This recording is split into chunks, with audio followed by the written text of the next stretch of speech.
कमलायतलोचन लोकपते विजयी भव वेङ्कटशैलपते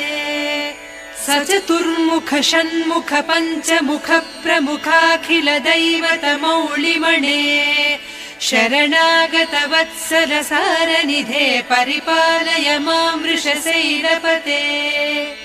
अतिवेलतया तव दुर्विषहैरनुवेल कृतैरपराधशतैः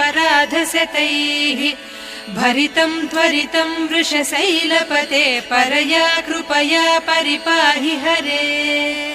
अधिवेङ्कटशैलमुदारमतेर्जनताभिमताधिकदानरतात् परदेवतया गदितान्निगमैः कमलादयितान्न परङ्कलये कलवेणुरवावस गोपवधूसतकोटिवृतात् स्मर कोटिसमात् प्रतिवल्लभ